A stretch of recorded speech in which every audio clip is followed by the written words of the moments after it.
My boyfriend admitted he cheated. I needed a real woman, he smirked. My friends took his side. I just smiled, took my keys, and left. This morning, my phone blew up with 32 missed calls. Hello everyone. Thank you for being here with me today. Before I begin my story, I'd love to know which city you're joining us from. Please feel free to share in the comments. Now, let me take you into this story. You know, looking back, I suppose I should have seen it coming. Hindsight is always 20/20, isn't it? The warning signs were there, I see them now so clearly. They weren't big, dramatic flashes of lightning, they were more like tiny, almost invisible cracks in a foundation, the kind you don't notice until the whole house starts to shake. They were scattered like breadcrumbs through the last 6 months of my 3-year relationship with Roger. But when you've been with someone for that long, when you've woven your life so tightly with theirs that you can't see where you end and they begin, you learn to make excuses. You learn to give them the benefit of the doubt, because the alternative is just too terrifying to consider. At least, that's what I kept telling myself, even when my gut, that deep, primal instinct we all have, was screaming at me that something was very, very wrong. It all started with small things, tiny shifts in the familiar rhythm of our life together. Roger started working late more often. At first, I didn't think much of it. His job in finance was demanding, and there were always busy seasons, quarters to close, projects to finish. I'd make dinner, eat alone, and save a plate for him in the oven. Just swamped, babe, he'd text. Don't wait up. And I didn't. I trusted him. Then came the new habits, things that were subtle but strange. There was a new scent that would cling faintly to his collar when he finally came home, long after I'd gone to bed. It was a woman's perfume, something floral and expensive that definitely wasn't mine. When I asked about it once, he just laughed it off. Must have been someone from the elevator, Carol. You're overthinking it. And because I wanted to believe him, I let it go. New clothes started appearing in our closet. Expensive shirts, silk ties, things I'd never seen before. Just investing in my career, he'd say. Have to look the part. It made sense, on the surface. But it felt off. It felt like he was building a different life, one that I wasn't a part of. And then there was his phone. For years, his phone had just been a thing, a piece of technology. Now, it was a fortress. It became a sacred object, a third person in our relationship that demanded all of his attention. It was never more than an arm's length away from him, always placed screen down on the table between us. It would buzz and light up at all hours, and he'd snatch it up with a speed that was alarming. I remember one night, about a month before everything fell apart. We were sitting on the couch, supposed to be watching a movie. I leaned my head on his shoulder and tried to hug him, but he was busy texting, his thumbs flying across the screen. I wrapped my arms around his chest from behind, and he physically stiffened, pulling away slightly. Just need to finish this email, he muttered, not taking his eyes off the screen. It was like hugging a statue. A cold, distant statue. The guy's nights became more frequent, too. But when I'd ask who he was with, the names were people I'd barely heard of, not his usual circle of friends. Just some of the guys from the office, he'd say vaguely. You don't know them. It was another wall, another way to shut me out. The breaking point, the moment all those tiny cracks turned into a giant, gaping fissure, happened last Tuesday. It was a completely ordinary evening, which somehow made it all the more brutal. I was in the living room, folding a mountain of clean laundry, the TV humming softly with some mindless sitcom. Roger's phone was on the coffee table, just out of my reach. It lit up, and for a split second, before the screen went dark again, I saw the message preview. The name on the screen was Judith. His boss. The message said, "Miss you already." Last night was. The rest of the message was cut off, but it didn't need to be there. My stomach didn't just drop, it plummeted into a black, icy abyss. Judith. I'd met her a few times at company functions. She was beautiful, sharp, and exuded a kind of predatory confidence. And she was married. I didn't want to be that girl, the one who snoops, the one who invades privacy because of her own insecurity.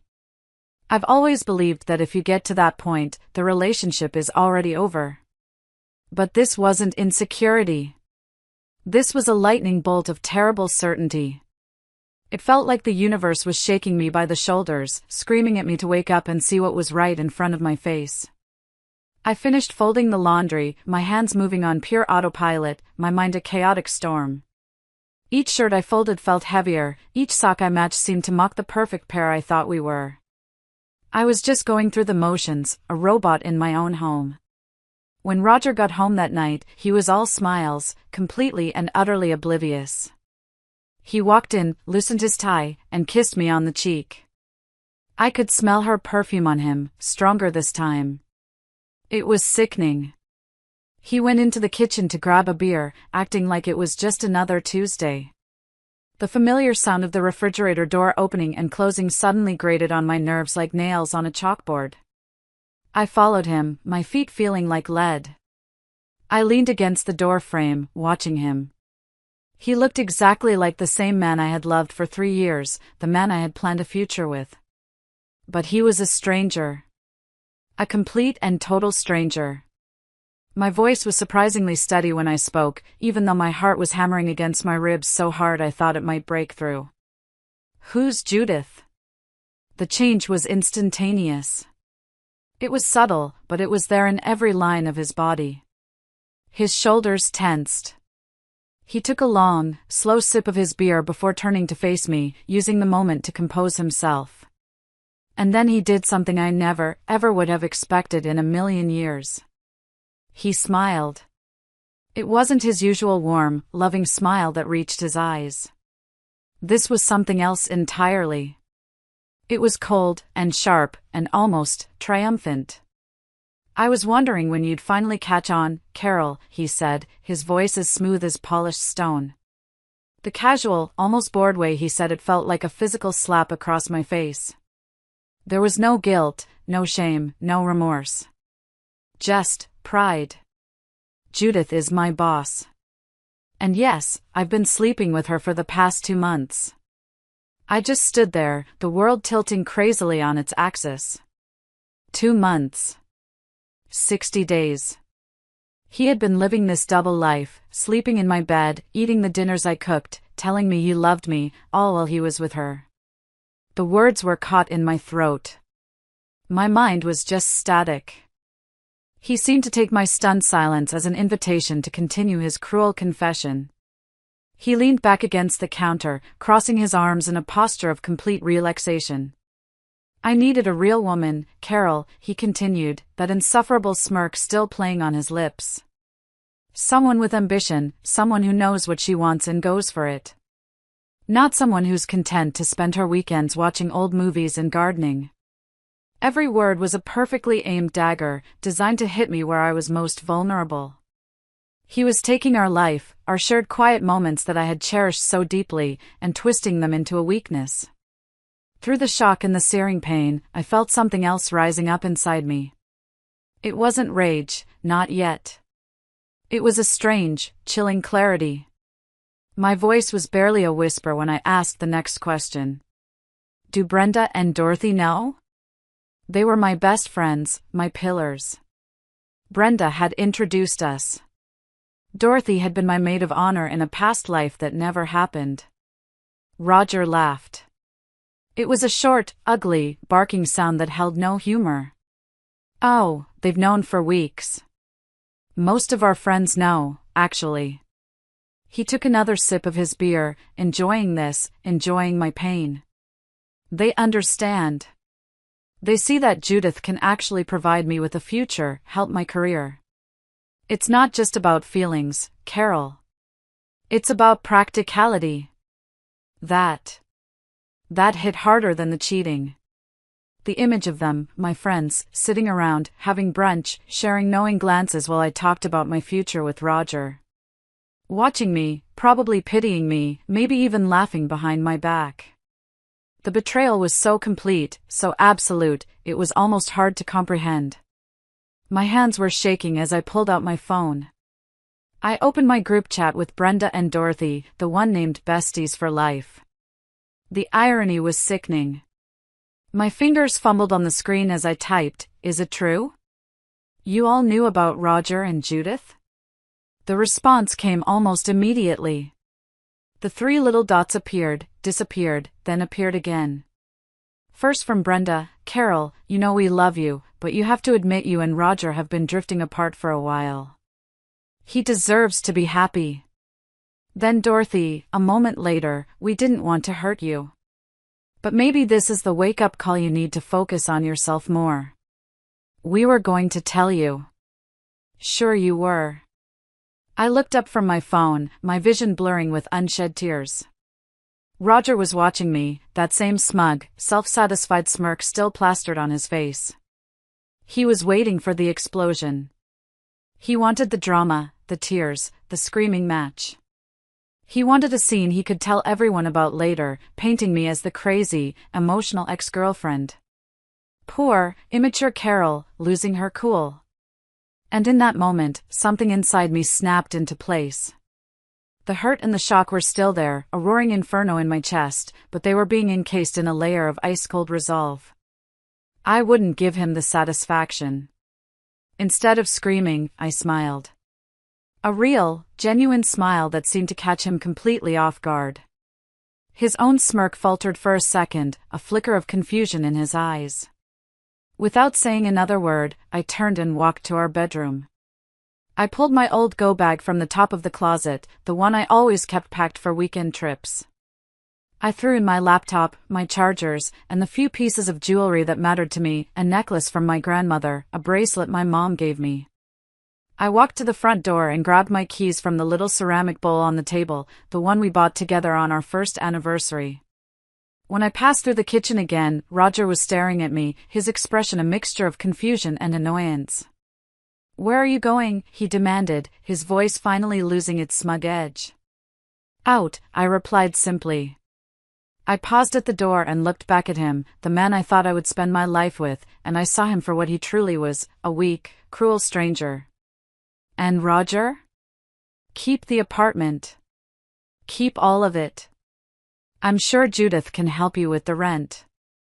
I heard him start to say something, my name maybe, as I closed the door behind me, the decisive click of the lock echoing in the hallway. But I didn't stop to listen. My phone was already buzzing in my pocket, messages from our so-called friends probably trying to spin their betrayal into some kind of misguided kindness. I didn't care. As I walked to my car and drove away into the night, the streetlights blurring past, I turned my phone off. A profound silence filled the car, and with it came a feeling I didn't expect at all. Relief. A deep, soul-shaking sense of relief. Sometimes, losing everything shows you exactly what you never really had in the first place. I had no idea where I was going, but for the first time in a very long time, I felt like I was finally heading in the right direction.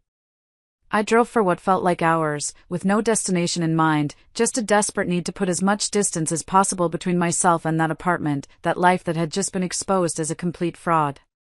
The city lights eventually faded, replaced by the dark, lonely stretches of the highway.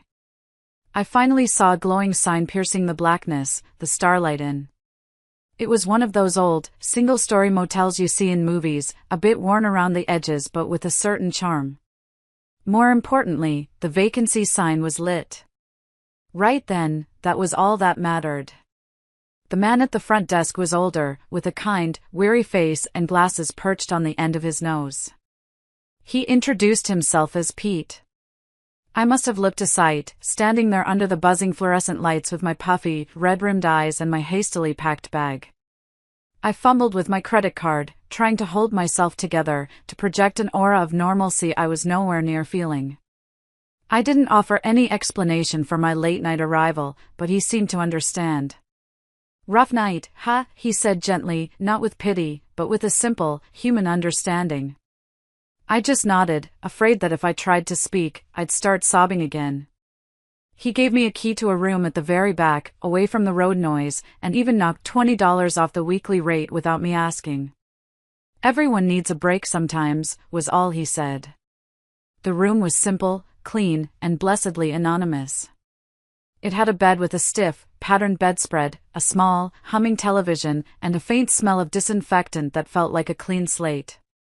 As soon as I closed and bolted the door, the dam broke. The composure I had clung to so desperately in front of Roger crumbled.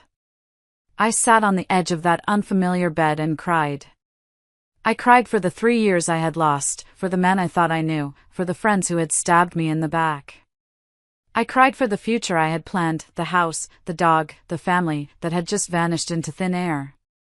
I cried until I had no tears left, my body aching with the force of it, and then I fell into a deep, dreamless, and utterly exhausted sleep. I kept my phone off for 2 whole days. It was a strange feeling, being so completely disconnected in a world that's always on.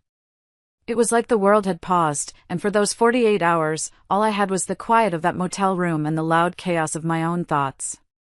I took long, scalding showers, letting the hot water wash away. I don't know what. I watched old black and white movies on the fuzzy TV, losing myself in stories that weren't mine. I drank terrible, bitter coffee from the in-room machine and lived off snacks from the vending machine down the hall. It was a strange sort of limbo, a period of quiet grief before the real storm hit. On the 3rd morning, I woke up feeling, not better, but different. The raw, open wound of the betrayal had started to scar over into a dull ache. I knew I couldn't hide forever. With a deep, steadying breath, I turned my phone back on. It was like opening a floodgate. The device buzzed and whirred in my hand for nearly a full minute, vibrating violently against my palm as it was bombarded with notifications. 32 missed calls. 47 text messages. Most were from Roger, a handful from Brenda and Dorothy, and a few from numbers I didn't recognize. But what really caught my attention, what made my blood run cold, was the storm of notifications from social media. It seemed Roger and Judith hadn't just been trying to contact me. They had been busy. Very, very busy.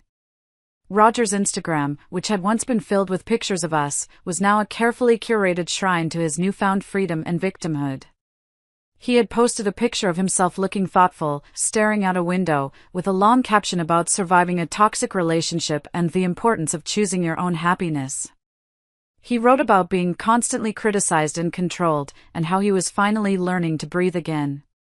Each post was filled with hundreds of sympathetic comments, including ones from people I thought were my friends. Brenda commented, "So glad you're finally free, Rog. You deserve all the happiness in the world." Dorothy added, "Stay strong. The truth always comes out in the end."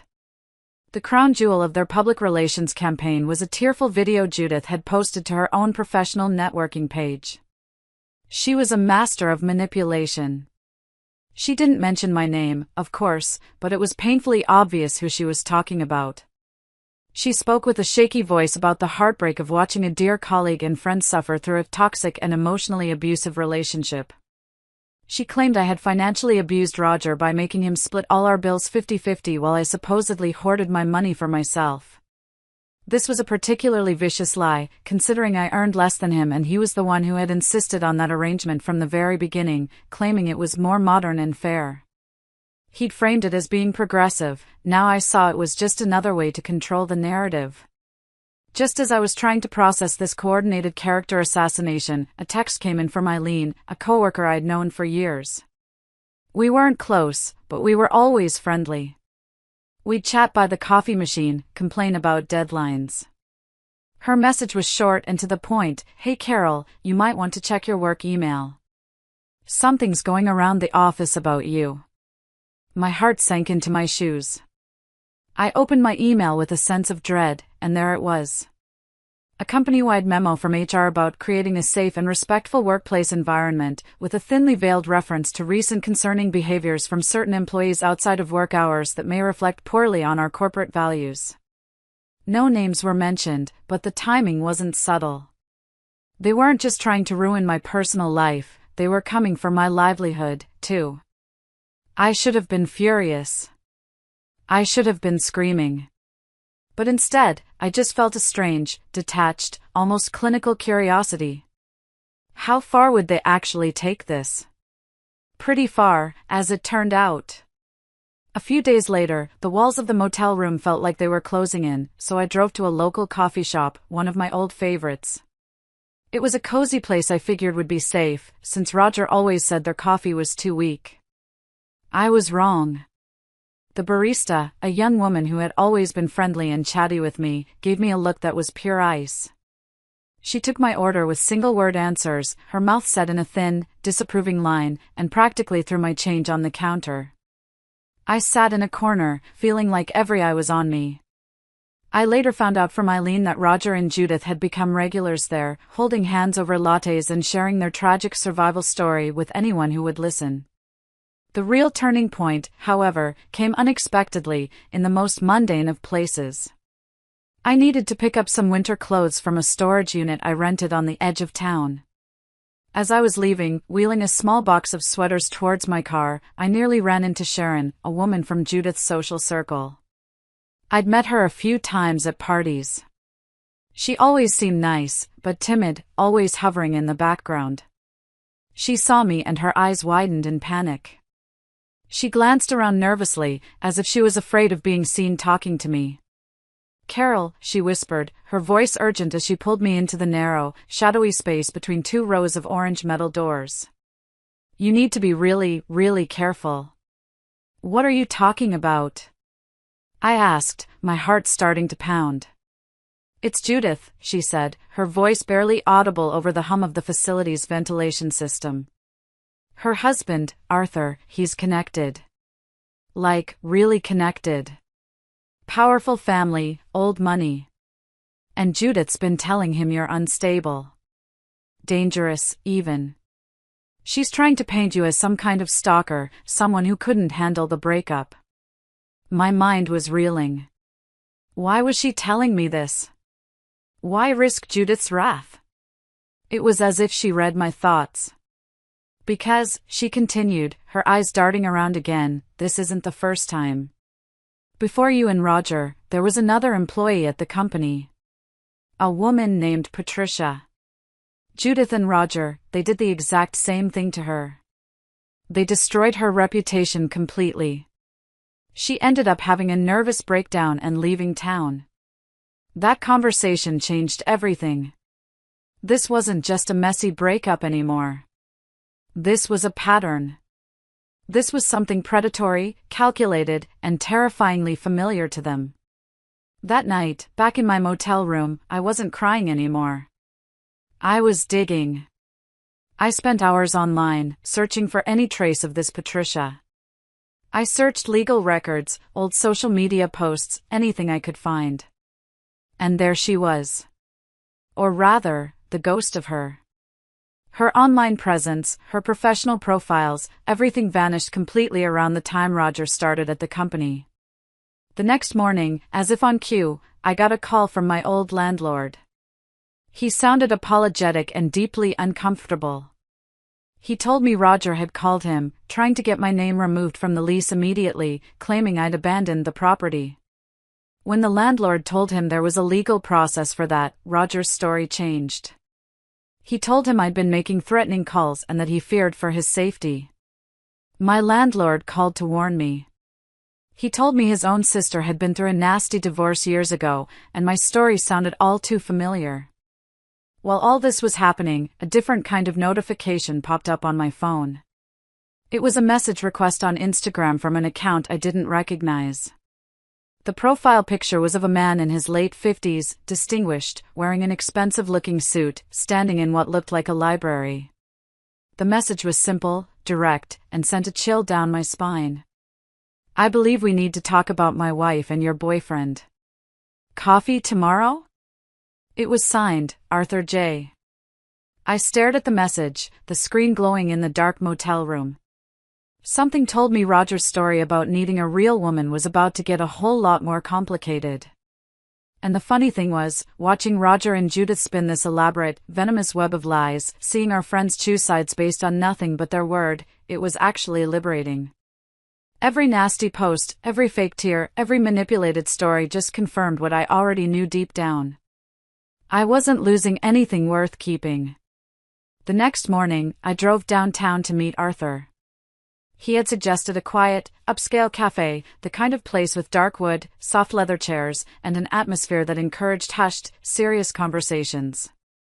I arrived 10 minutes early, my nerves a jangled mess. My hands were wrapped tightly around a coffee cup, more for something to hold onto than for the warmth. I had no idea what to expect. Was this a trap? Was he here to threaten me, to tell me to stay away from his wife? The possibilities ran through my mind, each one more daunting than the last. Arthur arrived exactly on time. He was just as he appeared in his profile picture, tall, impeccably dressed in a tailored suit, with sharp, intelligent eyes that seemed to see right through you. He didn't radiate anger or emotion. He radiated control. He sat down, ordered an espresso with a quiet, polite word to the waitress, and then turned his full attention to me. There was no small talk. "Thank you for meeting me, Carol," he said, his voice even and steady. "I won't waste your time with pleasantries. I am well aware of my wife's extracurricular activities. Mr. Roger is not the first, and I suspect, given Judith's patterns, he will not be the last." I was so taken aback by his bluntness that I could only stare at him. "Then, why are you meeting with me?" I finally managed to ask. "Because," he said, taking a small, deliberate sip of his espresso, "this time is different. This time, it involves a coordinated effort to destroy someone's professional reputation and personal life. Slander. Defamation. Potential tortious interference. And that, I cannot abide." He explained, in that same calm, measured tone, that he had known about Judith's affairs for years. He had tolerated them, seeing them as desperate, pathetic symptoms of a dying marriage. They had stayed together for appearances, for the sake of their complex, shared business interests. But this, what they were doing to me, what they had done to Patricia, crossed a line from personal betrayal into something more insidious. "My wife is ambitious to a fault," Arthur continued, steepling his fingers on the table. "And your ex-boyfriend, Roger, is a willing and pathetic accomplice, eager for the promotion he believes she can give him. Together, they have a pattern. They identify a target within the company, someone who is either a threat to Judith's ascent or simply inconvenient. Then Judith uses an employee, like Roger, to help push that person out through a campaign of slander and harassment." It all clicked into place, every confusing piece of the last few weeks. Patricia. The HR memo. The whispers at the office. It wasn't just a messy breakup, it was a corporate assassination, and I was the target. "I've been collecting evidence for months," Arthur said. It wasn't a confession, it was a statement of fact. He slid a sleek, thin tablet across the polished table towards me. "For my own purposes. For the inevitable and long overdue divorce." I hesitantly picked up the tablet. The screen lit up to show a meticulously organized collection of files, each with a clear, damning label. There were emails between Judith and Roger, with subject lines like performance review strategy and handling the Carol situation, where they plotted how to frame a negative performance review for another colleague who was competing with Roger. There were falsified expense reports, where Judith had claimed expensive business dinners with clients, but Arthur had attached credit card statements and hotel receipts showing they were actually romantic getaways with Roger. He had everything. He even had security footage from the company parking garage, time-stamped, showing them arriving and leaving together at odd hours. It was a mountain of irrefutable evidence, a detailed chronicle of their deceit, both personal and professional. "This is unbelievable," I breathed, scrolling through the files. "It is business," Arthur said flatly. "And they have been conducting it very poorly. Their actions have exposed the company, a company in which I am a majority shareholder, to significant legal risk. This affects my bottom line, Carol. And it offends my sense of order." He paused, and his gaze seemed to soften for just a moment. "But I am missing one final piece. I have proof of their professional misconduct, of their affair. But to truly end this, I need public exposure. I need a catalyst that forces the board of directors to act swiftly and decisively, without giving Judith the chance to spin this and talk her way out of it, which she is very, very good at. He leaned forward slightly, his eyes fixed on mine. The annual company gala is next Friday. I immediately recoiled, shaking my head.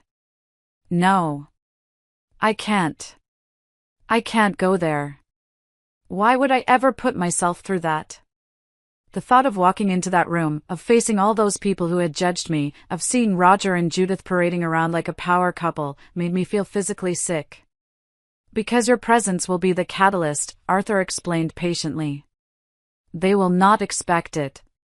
They believe they have successfully isolated you. They have painted you as unstable, emotional, and defeated. When you walk into that room, looking calm, composed, and strong, their entire narrative will begin to crumble. They will overreact. They will panic. And they will expose themselves. He gave me the business card of his lawyer, a woman named Ms. Davis. She is a shark, he said, a hint of a smile touching his lips. Call her. She will advise you on your own potential slander and defamation claims. This has impacted your career, your reputation, your future salary prospects. You deserve to be compensated for that. I sat there for a long time after he left, the tablet feeling heavy in my lap. My first instinct was still to run. To take this information, disappear, and try to start over somewhere new, just like Patricia had been forced to do. But then I thought about them, so smug and confident in their web of lies. I thought about Brenda and Dorothy, and all the others who had so easily believed the worst of me. I thought about Patricia, alone and broken. Arthur was right. This wasn't just about me anymore. Running away would be letting them win. It would mean they could do this again, and again, to someone else. A new feeling started to take root inside me, pushing aside the fear and the hurt. It was a cold, hard knot of determination. I wasn't going to run. I was going to stand my ground. I picked up my phone, my hand no longer shaking. I wasn't just a victim anymore. I was an ally. And we had a plan. My meeting with Ms. Davis a few days later solidified my resolve. She was exactly as Arthur had described, sharp, direct, and utterly confident. We sat in her high-rise office, the city spread out below us, and she walked me through the legalities. She validated my anger, telling me in no uncertain terms that what had been done to me was illegal. For the first time, I felt like I had real power on my side. As Arthur had said when he was leaving the cafe, sometimes, the best revenge is not to seek it. It's to step back and give people a grand enough stage to destroy themselves. Next Friday, the stage would be set. And I would be there, in the front row, to watch the curtain fall. The week leading up to the gala was a strange mix of quiet preparation and internal turmoil. On the one hand, I was meeting with Ms. Davis, Arthur's formidable lawyer, who was meticulously building a case that made me feel empowered and protected. She walked me through every piece of evidence, explaining the legal ramifications of Judith and Roger's actions. For the first time, my pain and humiliation were being translated into a language of power, defamation, conspiracy, tortious interference.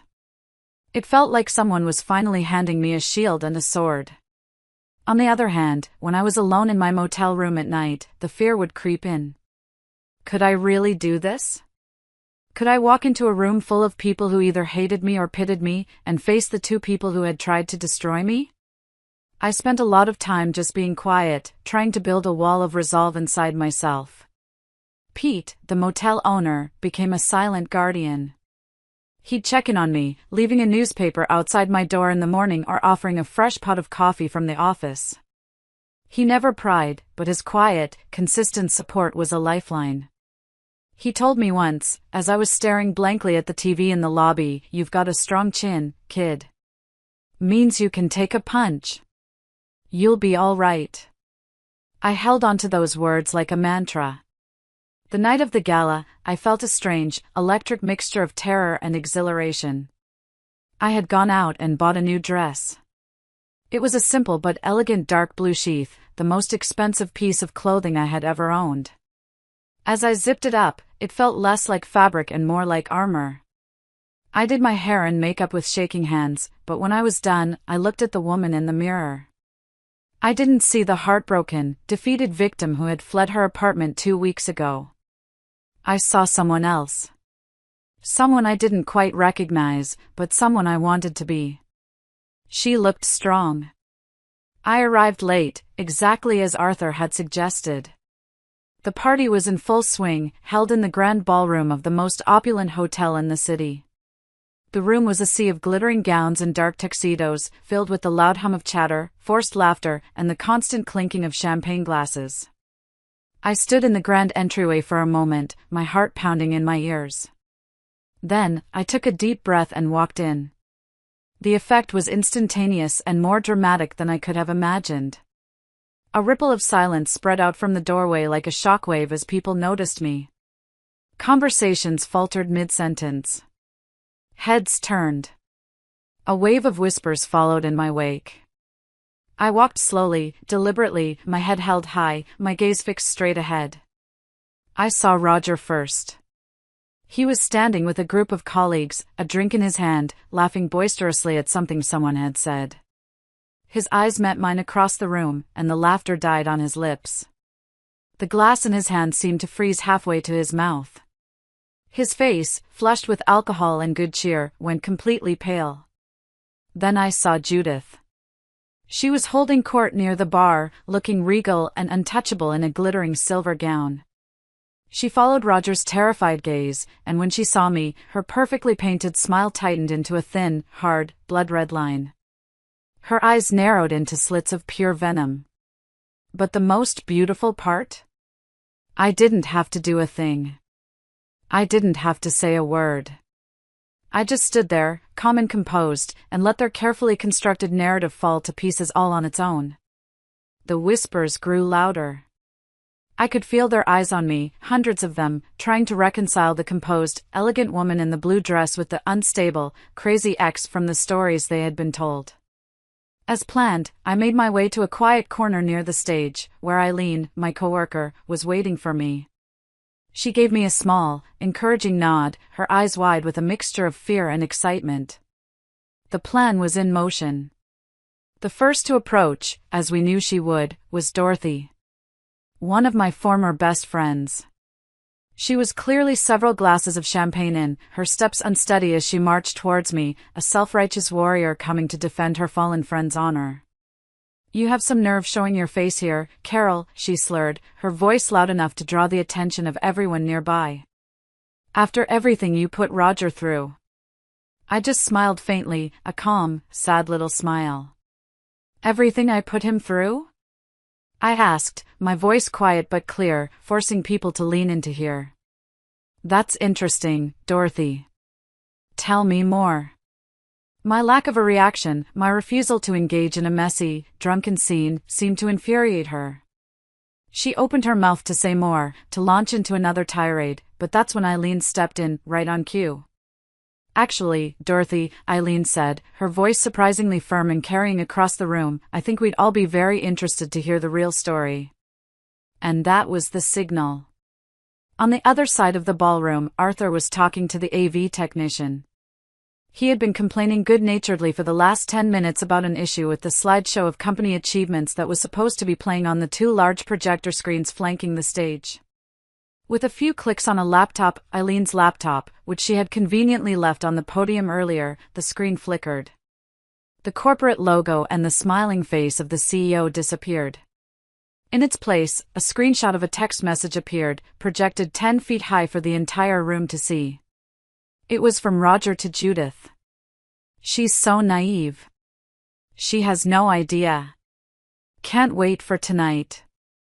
A collective gasp went through the room. The screen flickered again. Another screenshot, this time from Judith to Roger, "Just keep her calm until the bonus reviews are done. Then you can drop her. I'll handle the rest." We need Patricia's desk for you. The mention of another woman's name, a former employee, sent a fresh wave of murmurs through the crowd. Then another slide. An expense report for a $500 dinner for client entertainment, signed by Judith, right next to a hotel receipt for the same night, for a suite booked under Roger's name. The lie was so blatant, so arrogant. It was like watching dominoes fall in excruciating slow motion.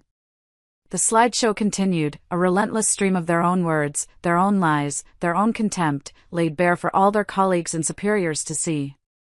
I saw Brenda's face in the crowd, pale with shock and dawning horror as she realized she had backed the wrong side. I saw the furious, stony faces of the senior management team. Judith's composure finally shattered completely. She tried to maintain control, to laugh it off as some kind of technical glitch, a tasteless prank. But her voice was shrill with panic. The real show, however, came from Roger. He had been filming everything on his phone, a pathetic attempt to prove his loyalty to Judith, I suppose.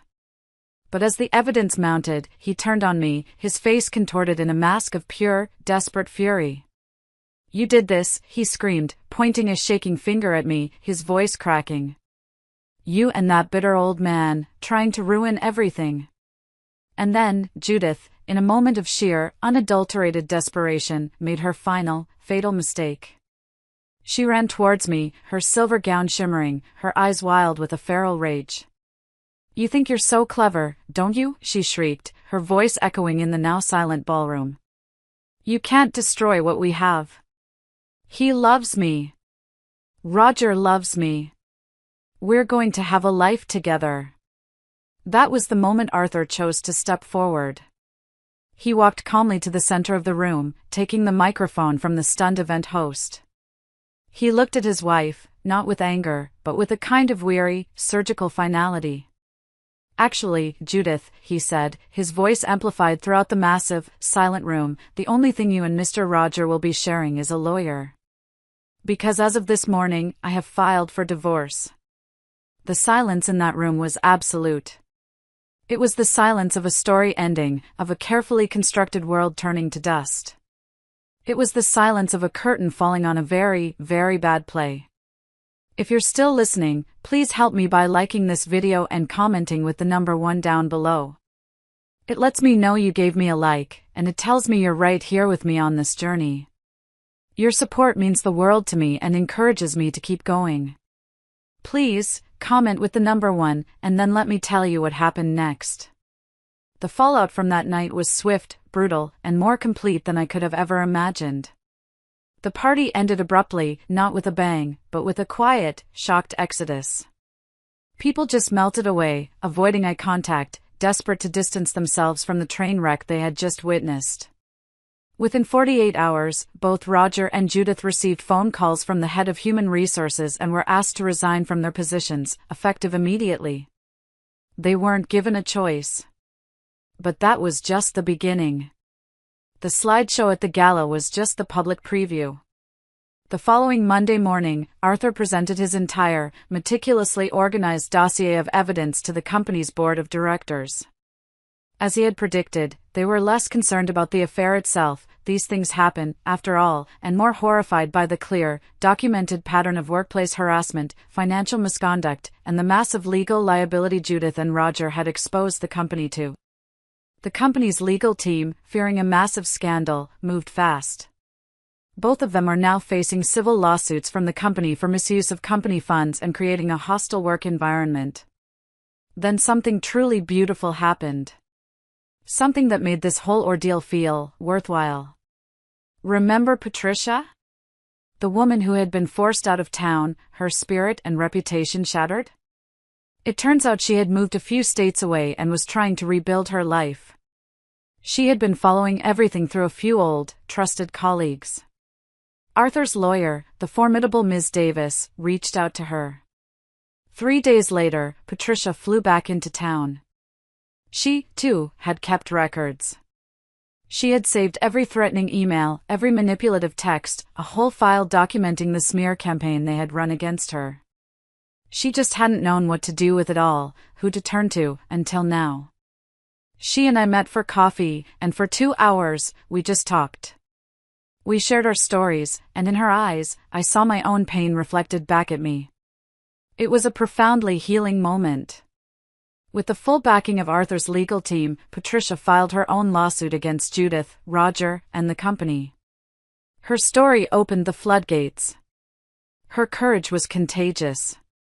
2 other former employees, both women who had left the company under mysterious circumstances in the past few years, came forward.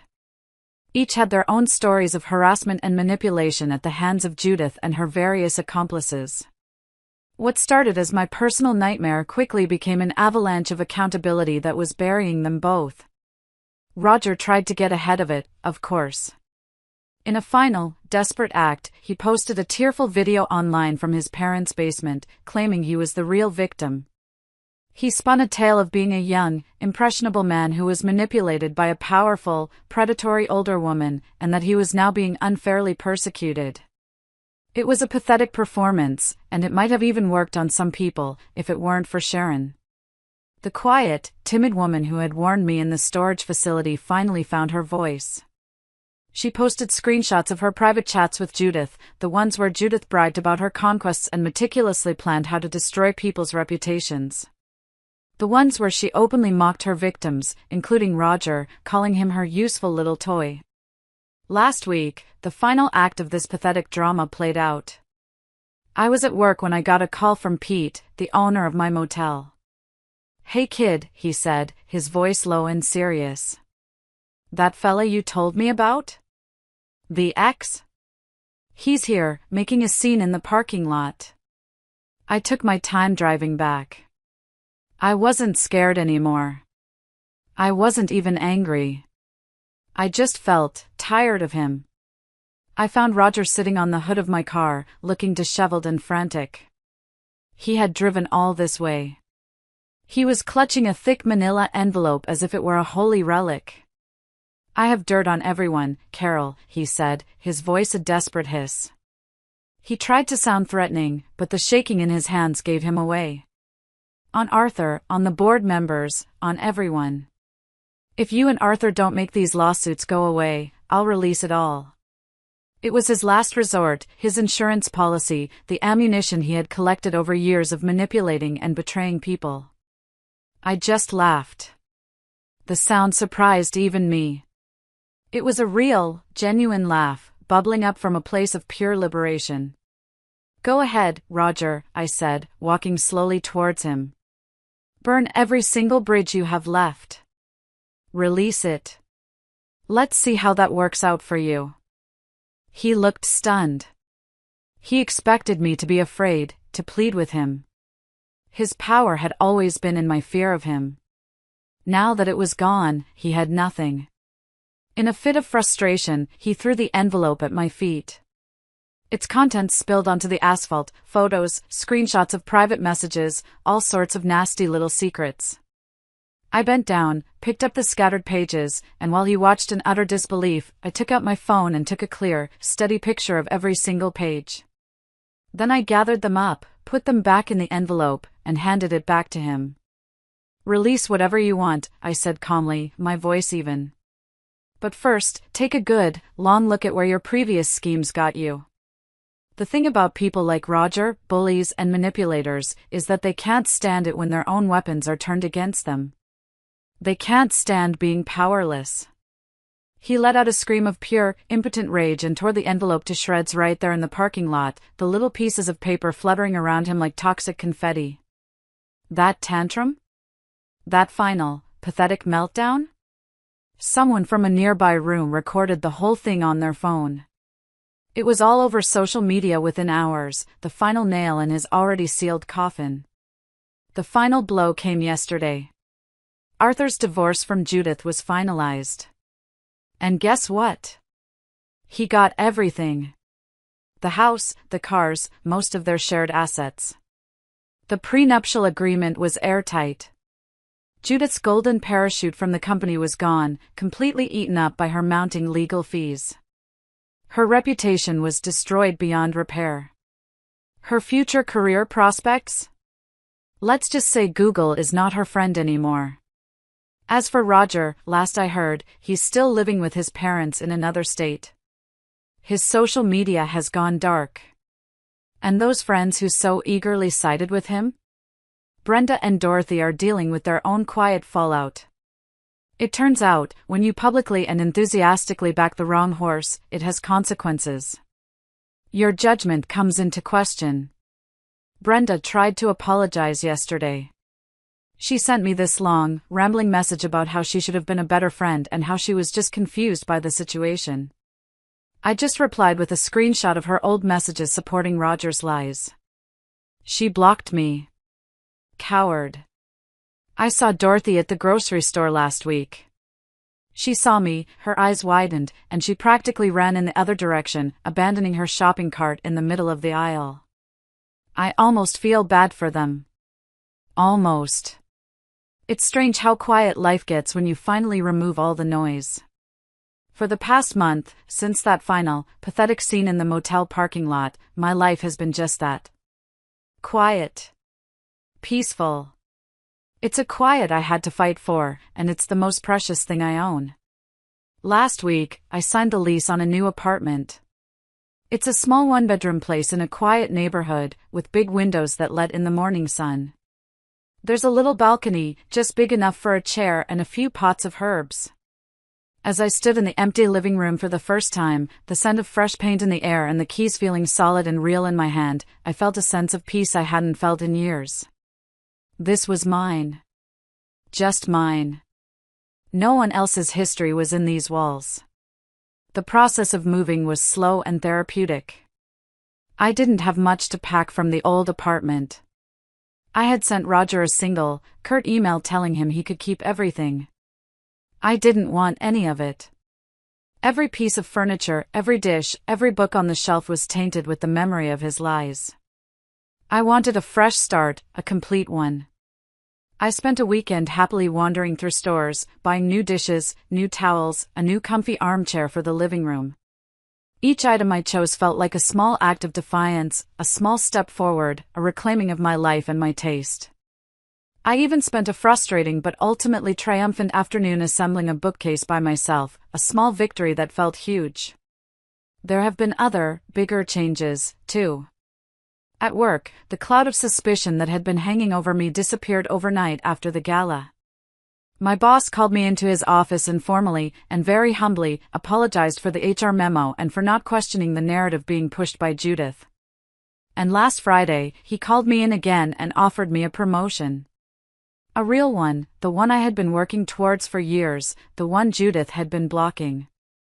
It came with more responsibility, a better title, and a significant raise in my salary. It felt good. It felt earned. And yes, I'm seeing someone new. It's very new, and I'm taking it incredibly slow. His name is Mark, and he's a kind, gentle man I met through Eileen. He's a high school history teacher, and he has the calmest energy of anyone I've ever met. He knows a little bit about what happened, just the broad strokes, but he doesn't press for details. He just listens. We have coffee, we go for long walks in the park, we talk about books and history and our families. There's no drama, no games. It's just easy. And right now, easy is exactly what I need. Before I moved into my new place, I went back to the Starlight Inn one last time. I wanted to thank Pete properly. I bought him a nice bottle of bourbon as a gift. He was sitting in his little office, watching an old western on his small TV. He just smiled his kind, tired smile when he saw me. "Told you had a strong chin, kid," he said, accepting the bottle. "Glad to see you landing on your feet." We sat in his office for a while, just talking, and I told him how much his quiet, unquestioning kindness had meant to me when I felt like the whole world was against me. He just shrugged. "Everyone needs a safe harbor in a storm," he said. Sometimes, late at night, when I'm sitting in my new armchair in my quiet apartment, I think about Roger and Judith. I don't feel anger anymore. I don't feel hatred.